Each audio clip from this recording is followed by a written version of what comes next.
میں کل اپنے بیٹے کا اسکول ایڈمیشن کروانے گئی تو وہاں میری ملاقات اس انسان سے ہوئی جس کا سامنا کرنے سے میں ہمیشہ ڈرتی تھی۔ اس کا نام علی تھا اور ہم دونوں انٹرمیڈیٹ میں ایک ساتھ پڑھتے تھے۔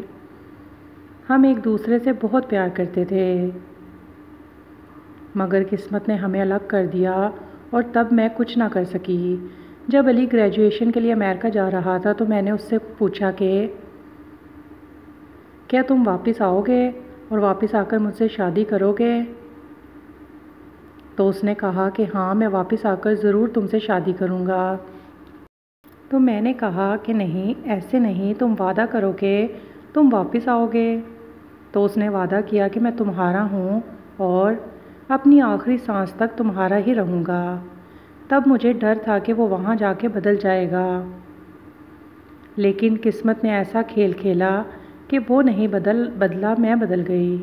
میرے گھر والوں نے مجھ سے پوچھے بغیر میرا رشتہ میرے کزن سے طے کر دیا۔ میں نے امی سے بات کی تو امی نے میرے پاؤں پکڑ لیے، کہنے لگی کہ اب انکار کیا تو ہماری عزت مٹی میں مل جائے گی۔ امی دل کی مریضاں تھیں اور انہیں 2 اٹیک پہلے ہو چکے تھے۔ یہ جانتے ہوئے بھی میں نے امی کی بات نہیں مانی۔ میری وجہ سے گھر میں اتنی لڑائی پڑی کہ امی کو پھر سے اٹیک ہو گیا اور ہسپتال پہنچنے سے پہلے امی کی موت ہو گئی۔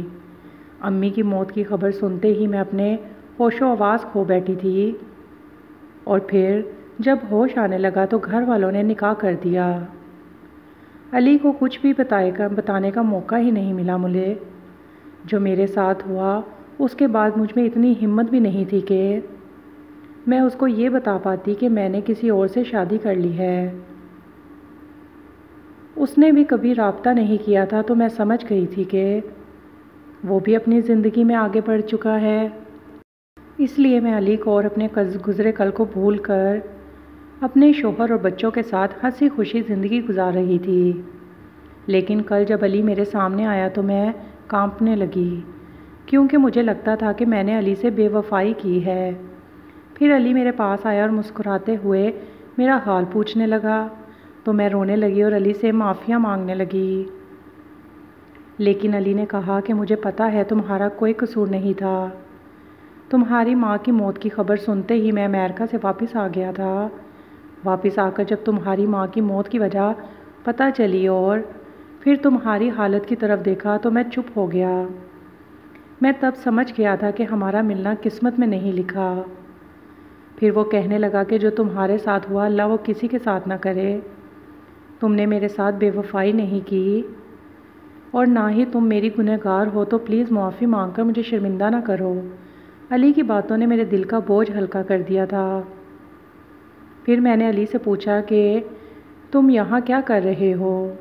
تو اس نے بتایا کہ میں یہاں بچوں کو پڑھاتا ہوں۔ پھر میں نے اس سے پوچھا کہ کیا تم نے شادی کر لی ہے؟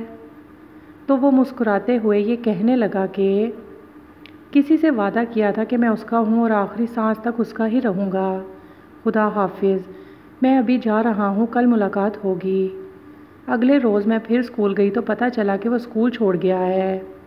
اب وہ کہاں ہے، کیسا ہے، کسی کو کوئی خبر نہیں ہے۔ میری دعا ہے وہ جہاں بھی رہے خوش رہے، سلامت رہے۔